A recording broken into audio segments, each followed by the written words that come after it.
Hi, my name is Jason, and this is my blog called Living with CMT. I hope you enjoy. Evening, folks. It's is it Thursday evening? Yeah, Thursday evening. It's 7:05. It's been a mad few days, to be honest with you. It's been absolutely boiling, hasn't it? I don't know where you are, but it's been absolutely ridiculous here. I haven't done a lot, to be honest with you. It's been way too hot. Yesterday, I had my mum down for lunch, and again, I'm still sleeping in the afternoon, so I didn't get a chance to say goodbye to her. She was still here when I went up. The dog, bless her, she can't settle, she can't stay cool. We're trying. I read something yesterday. I don't know whether you know this as a dog owners, but you're not supposed to give them cold water, freezing cold water. You're not supposed to give them that, even though you would think it would help cool them down. It doesn't do them any favours. You're supposed to give them tepid water and also rub them down with a cloth with tepid water on it. Don't give them fully cold water, apparently, because it's not good for them. I only learned that yesterday off the internet. I was a bit what yesterday, actually. I couldn't believe that one of my favourite actors has passed away, Rutger. Anybody who knows him would know what a brilliant actor he was. I first saw him in Blade Runner, the very, very, very young sort of Rutger Hauer. But he's been in some fantastic films. I've seen him in Salute of the Jugger.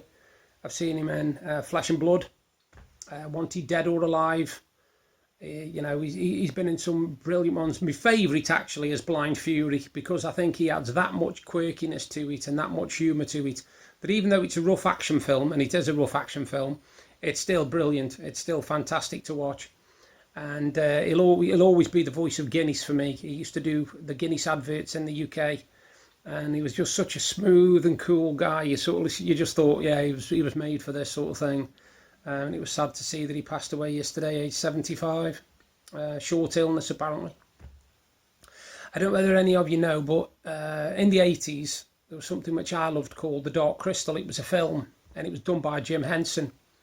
Well, they just revealed that in August, at the end of August, that actually Netflix are putting on a series of The Dark Crystal. They've made it into a TV series. And the good thing about it is, yes, there's special effects in it, but they are using puppets. They are actually using puppet characters, for the scenes, which this day and age is quite something. So anybody who's interested, it's on Netflix. I think it starts on the 30th of August, I think it said, and it's the Dark Crystal TV series. So if you're like me and you're a fan of the 80s, you'll love anything like that. There was Legend, the one with a very, very, very, very young Tom Cruise. Never Ending Story, which is classic with Falcor. It's never going to die, that isn't. That's a fantastic, brilliant kids, young person. Even if they watch it today, I'm pretty sure they'd love it, although the clothes might be a bit dated, obviously. Speaking of that, me and my friend were talking the other day, and we were saying, because we're both children of the 80s, we were both born the same year, 1972, and we were saying how the stuff what we experienced in the 80s has gone full circle, and it's all coming back. The clothes are coming back. I pray that shell suits don't, but we'll leave that one. The clothes are coming back. The music's coming back, because don't forget, vinyl disappeared for years, and it was only available to DJs, and now all of a sudden all the vinyl's coming back, and all the classic albums are coming back out. So the vinyl's coming back, and I heard something the other day to say that cassettes might even come back, which was astounding. Now, obviously, the other thing that a lot of people are into these days are retro gaming. Now, I've still got a Commodore Amiga upstairs with about 500 games, and I won't get rid of it. It's an Amiga 600. And years ago, I was in Hanley, in Stoke-on-Trent, and I went into a charity shop, and they were actually selling a Commodore Amiga for £5. And if I wanted the massive box of games that went with it, that was an extra £2.50. Well, I was knocked for six, because I remember when they used to be £150 to £300 each. And I saw the other day, I went on eBay, and there's actually somebody selling one on there for 250 quid for a Commodore Amiga. And I've got all the original stuff with it. I've got the original boxes, I've got the original word processor, the original mouse. I've got hundreds of games. I'm going to have to dig it out, and just for old time's sake, nostalgia, a nostalgic trip. And because I like all that sort of stuff, a few years ago, I'll just tell you a quick story. Years and years ago, I had an Etch-a-Sketch when I was about 8 years old. My sister decided in her infinite wisdom to find out what it looked like inside. So she chucked it out the bedroom window, and it smashed on the concrete path and literally covered all of next door's grass silver. Now, I'd never forgiven her for this, never forgiven her, and every so often I'll mention it. Well, about 3 Christmases ago, Deb had been told she'd got filmed me opening a present off my sister, and I didn't know what it was. I hadn't got a clue. Anyway, I opened it, and the box was upside down, and I immediately thought, oh, it's an old box, it's a jigsaw, you know, an old jigsaw. And I turned it upside down, and she'd actually managed to get me a 1970s Etch-a-Sketch in its original box, and it still worked. It still works. I've got it upstairs. It's my pride and joy. And there was a little note in it saying, sorry it took so long. It took her 35 years to get it me back. But, you know, it's one of those I'm going to smile moments, because it just literally, it made my Christmas. It really did. To have an Etch-a-Sketch. And it's like I say, I'm a kid of the 80s. It's as simple as that. Anything to do with the 80s, I absolutely love it. All the movies, all the music, you know, the gaming, the console. Well, consoles, they weren't consoles then. They were home computers. And I mean, I had a Spectrum 48K. That was my first one. And I absolutely loved it. And my mum knew I was mad on computers. And if it hadn't have been for my mum getting that, I probably wouldn't have gone the way I did go with computers by... because once I'd got that computer, I moved up and up. I went on to, let me get this right now, an Atari 520. Was it an Atari 520? Yeah, and then a Commodore Amiga. The Atari ST, sorry, that's what it was. The Atari ST, and then the Commodore Amiga. And they were just, them back then, they were, if you had one of them, you were a top gamer. You couldn't fault it. It was one of the top gaming PCs back then. Even though, you know, or you still had to attach it to your TV. You know, you couldn't, it wasn't like just one of these independent things with a monitor. You literally had to connect it to your TV. But they were the days, I tell you. Give me the 80s any day of the week. I had a letter today. You know, I told you I'm waiting for my PIP result. Now, they must have made a decision, because I had a letter today from the housing benefit with all details of the fact that I'm still going to be receiving the same housing benefit. So it says... they only give you a letter like that when there's been something that's affected your benefits, or an inquiry to affect your benefits. So I know for a fact they must have made a decision by now. So fingers crossed, well, ish. I should get a decision tomorrow with a bit of luck. So yeah, I'm hoping. Well, yesterday here it was 28 degrees, which I know some people have had warmer. I'm not saying you haven't, but it was a nightmare. And we couldn't do anything throughout the day. It was literally too hot. My mum come, and originally we were supposed to be having a chicken korma. Well, it was way too hot to do anything like that, so we ended up having a cheese and ham toastie and a side salad, which we all loved. Deb had cheese because she's vegetarian, so she had a cheese toastie and we had cheese and ham, and it was absolutely brilliant, it was, and a donut to follow. And in the evening, because it was cooling down a little bit, I said to Deb, did you fancy a walk down to Co-op? So, of course, I'd forgot I'd been in me relaxing trousers all day, so I had to struggle into me thick trousers, because they're the only ones that my calipers will fit under.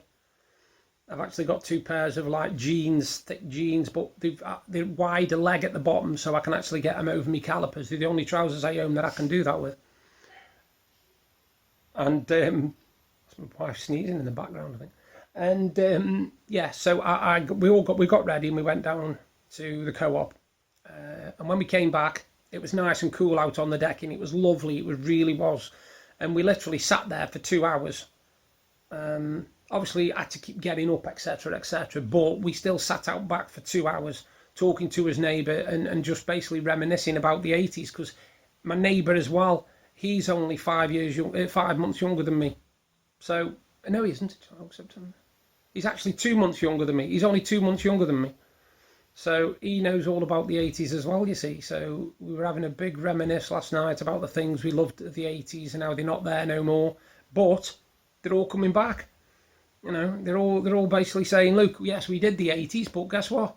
We're coming back. And I think it'd be fantastic if they do. Because like I said, now you can buy the old consoles. You can buy PlayStation 1s.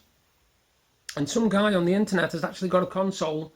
It costs £180, don't get me wrong, but you can play 65,000 old console games on it, which includes all the things like your PlayStation 1s, your Sega Mega Drives, your Sega Saturns, your Genesis, your Neo Geo. They're all built into this one console that will play every one of the games in its original format.